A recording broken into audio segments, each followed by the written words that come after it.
Understanding your alcoholic mother.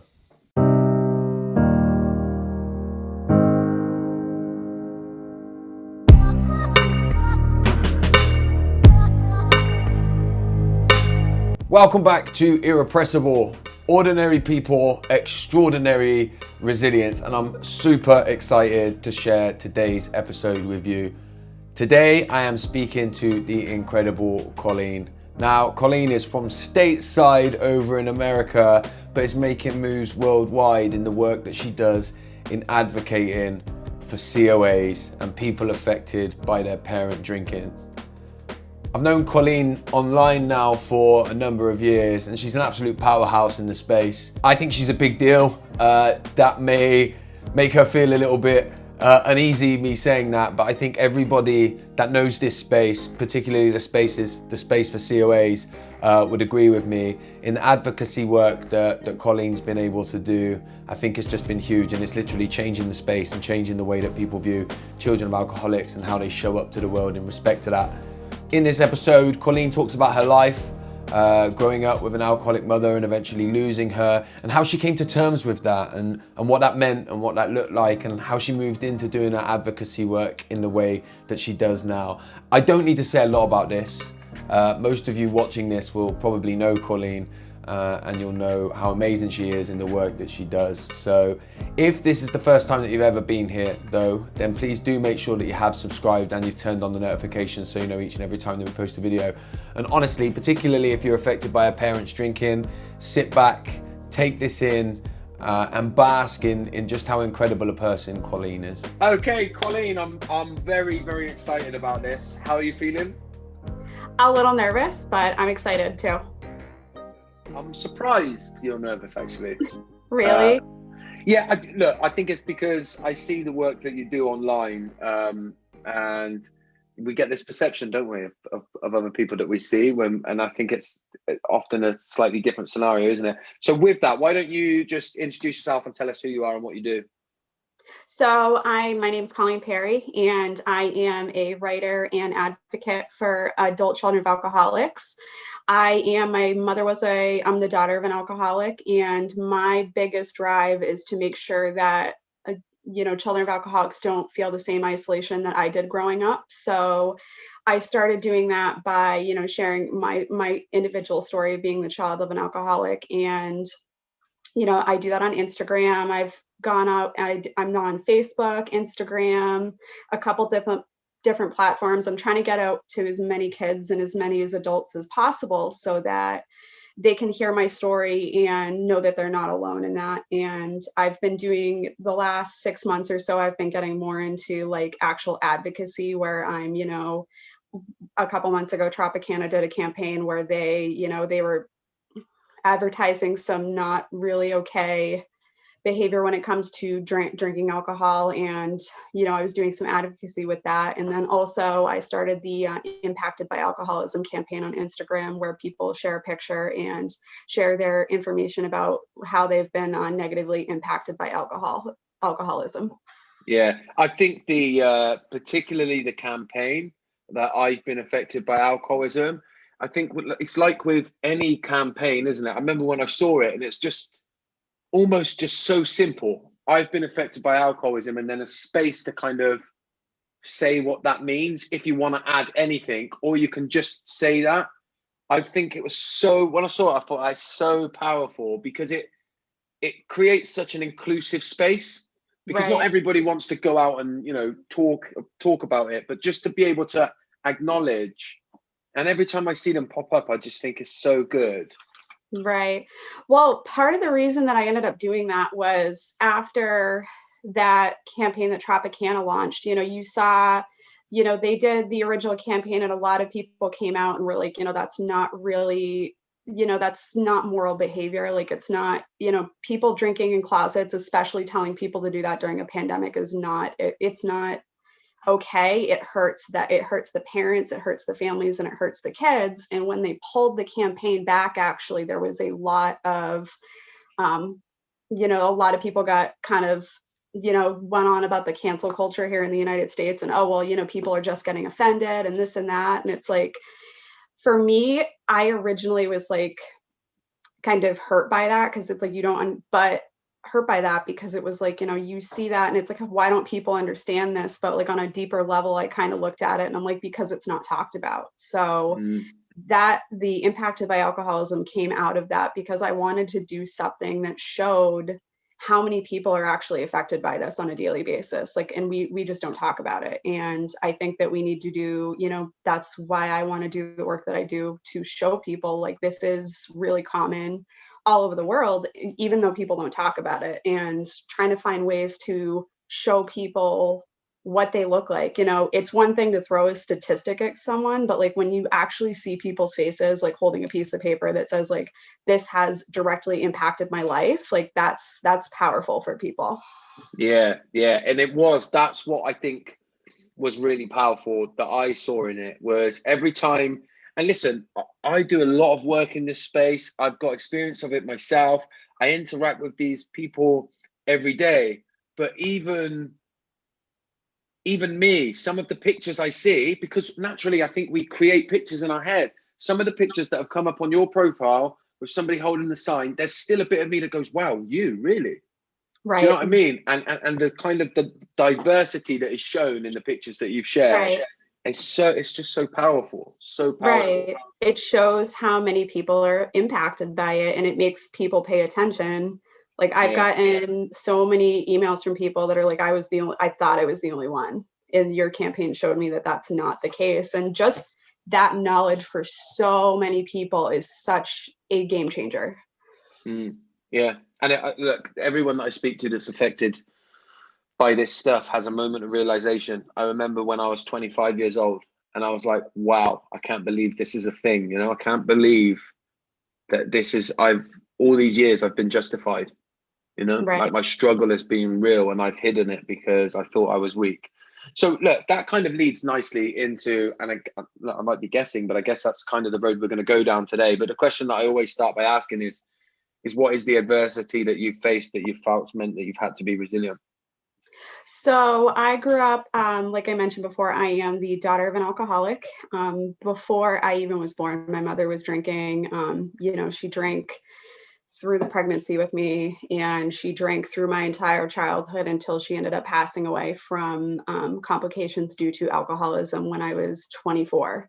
So she was, it was definitely like, with the way that she drank, it was a Jekyll and a Hyde type of thing. Like she was a normal person when she was sober, but when she was drinking, it was just, she was a monster, like, in our faces, a lot of emotional abuse and stuff. And because we were constantly working around that, my entire family developed this very, codependent, unhealthy dynamic that, really shaped me in a lot of ways that, I'm still trying to overcome. So did you grow up with siblings when was there more? Yeah. How many of you were there? I have a younger sister. Right. And okay. For me, a lot of what I dealt with was, I felt a need as an older sibling to protect my younger sister. And I would like physically and emotionally put myself in a spot where I was taking the brunt of it so that she could have a relief from it. So I feel like I took a lot of it. That kind of changed as we got older, and I kind of moved away from it, and she ended up in that spot. But I definitely took a lot of the emotional abuse when I was a younger kid, just because I didn't want her to have to deal with that. Wow. Are you close now, you and your sister? Yeah, we're really close. Wow. Yeah. And that's like kind of it's a nice thing, because that doesn't always happen, because they often people have such different experiences. Do you remember a time when you realized that it was not the way that things were meant to be? I'm trying to think. Like, I feel like it came when I was older. Like, as a kid, I feel like I was so busy trying to survive it and trying to act normal and try to run from it that I didn't really realize that it like wasn't normal. And it wasn't until, like you said, like mid-20s, I think I was like 23, 24, 25, 26, like I feel like mid 20s is when I really figured out that like this isn't like I started, when I came out into the world and I was trying to function in the same way that like other young adults were, and I just could not do it. And I'm like, why can't I do basic things? And I think, that's kind of where the realization came for me, because it's like, I dealt with a really adverse childhood because of, the codependency and the addiction that I was subjected to daily. Yeah. And when you talk about not being able to, I can't remember the terminology you used, but not being able to kind of show up to your adult life in the way that other people could in their young adult life, what did that look like? What did that mean for you? For me, a big one is conflict resolution. It still is, but I've gotten better with it with time. But like, something small, like, we would, have a plan and something would change. And, just because life happens, weather changes or, someone can't do something. And I would just get so angry about it, like unexplainably angry. And that would lead to fights, and I just would not be able to transition to what the new reality. Like I was so stuck in what that plan was that I could not be in the reality of the situation because I was angry. I was lashing out at other people, and for transitioning, and then also just like I said, conflict. Like I tend to run from it because I grew up in a household where there was a lot of anger. So with me, I tend to avoid it if I at all possible can. I'm working on that, but those were the two ones for me, because it's like I could not, you watch two adults have like an argument and they can bring it from the beginning to the end and like resolve it. I did not have those skills, like, and that affected me in my, interpersonal relationships and my friendships at work. Like I just could not deal with it. And that definitely, I struggled to find myself because of all of that. I really, really resonate with that, by the way. I really relate to the kind of, like the one thing that, and I struggled with it actually, because I always used to think I can't be scared of confrontation because I always find myself in confrontation. Yeah. Right. But it's part of life. But I was so scared of it. I would avoid it. I didn't know how to be angry in a healthy way. I didn't know how to kind of release any kind of emotion that I was angry. And I guess it's because I never really got the opportunity to do it when I was younger, right? I was never allowed to be angry. It was always somebody else. Right. Well, I feel like such a big part of growing up is like being in an environment with safe adults where you can express that and they hold space for that. So when you don't have that, when you have like angry adults or adults that are in addiction that just, they're in their addiction or they just don't have the emotional bandwidth to deal with that. As a child, you just learn to like push everything down. And that's how it was with me. It was like, I just could not, I could not express anything. Like for the longest time, the only emotion that I could express in any sort of way was anger, because that's what I grew up with. Like it was a very angry household. There was a lot of yelling, there was throwing stuff. And it was just like, that's the only emotion that was modeled for me. It wasn't modeled in a healthy way, but it was the only emotion that was modeled. So that's, that was the only one that I could like express in a meaningful way. And it wasn't healthy to any of my relationships. Yeah. Did you manage to have any type of relationship with your mom? Yeah. So I actually, towards the end, even I would say like right around 13 or 14, she was definitely, the non-functioning alcoholic for my entire life. And she just, she never could function. She was drinking a 30 rack, and I struggled with that for the longest time. But I kind of, when I was in my late 20s, or like mid 20s, I kind of got to a point where right before she passed away, where we kind of got close. And I actually had this really profound moment with her. I think probably it was like right before she passed away, and we were sitting there and spending some time together. And she said to me, she just looked at me out of the blue and goes, I'm sorry for everything.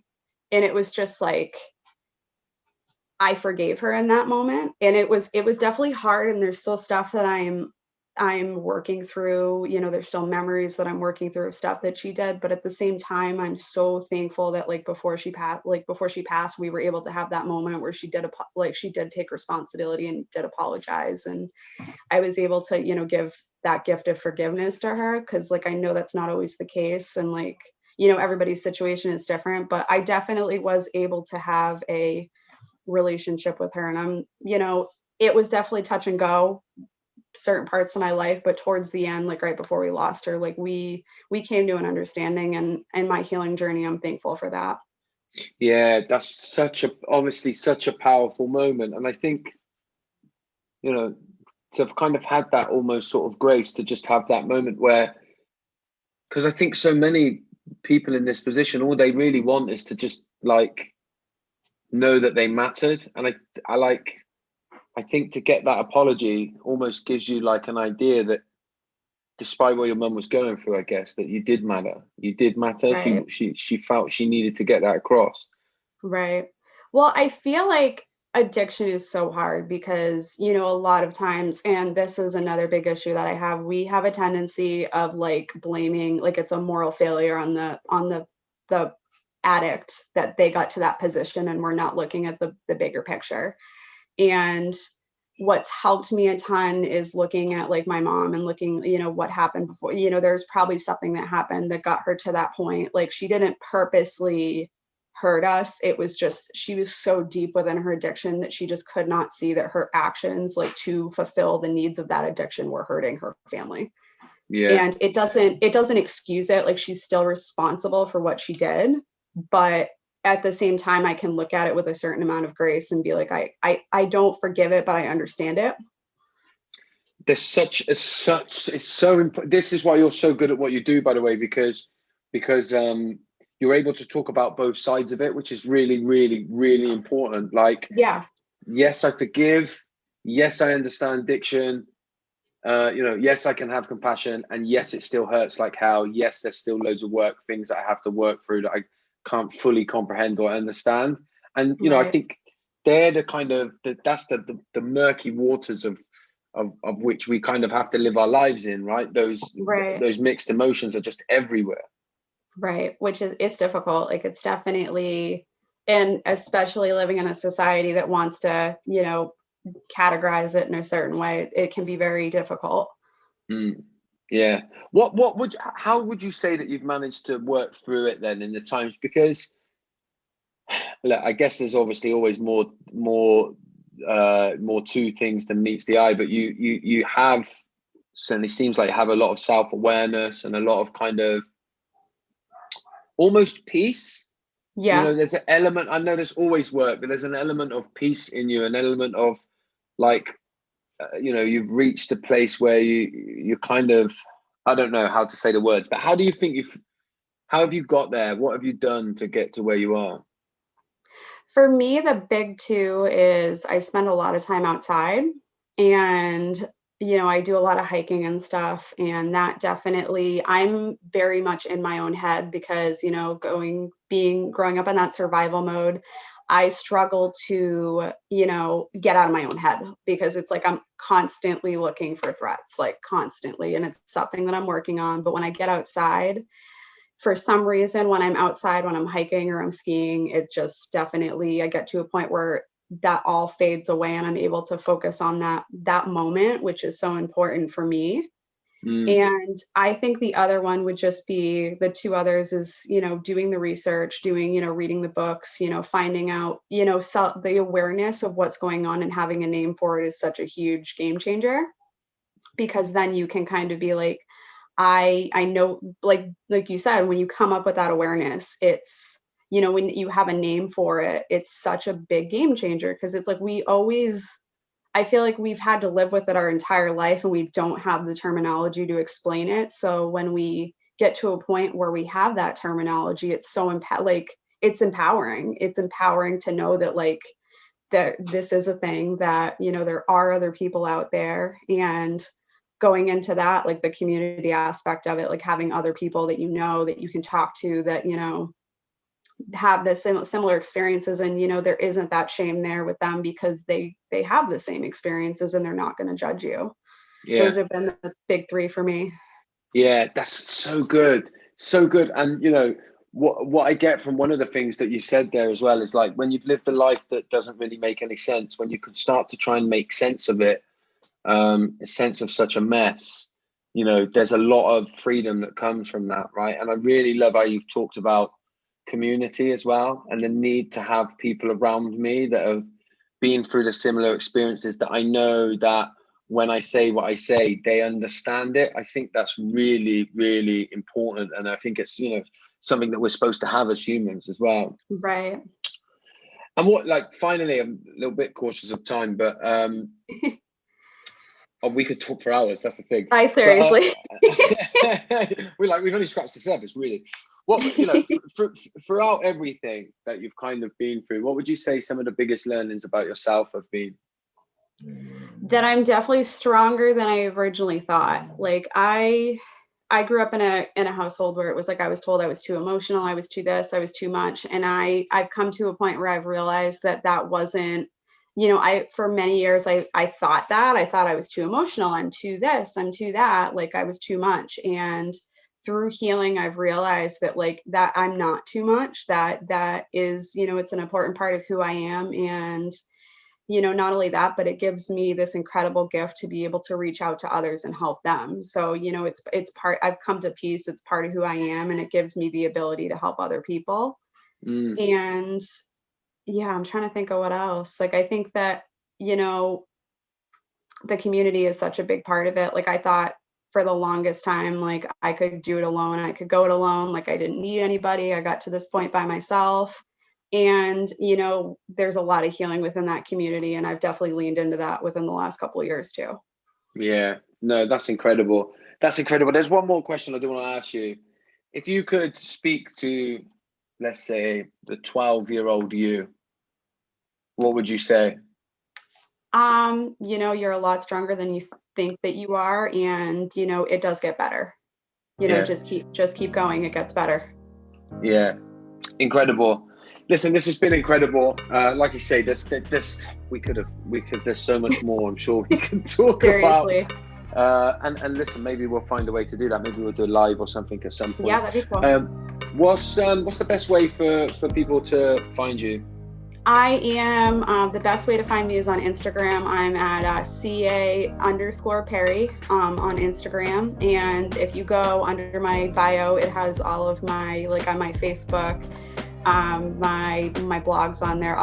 I have all the links to all my other social media, but my primary one is Instagram that I'm, usually posting every day on there. So yeah, and I'll put all of that in the comments of this, and obviously then we'll put some content out on Instagram as well. Awesome. Listen, Colleen, I want to say thank you. I really appreciate your time in sharing in this way. And look, before I shut it off, is there anything else you wanted to add? No, I think I'm good. Yeah, good. No, seriously. Thank you so much for having me. I appreciate it. Thank you. Appreciate it.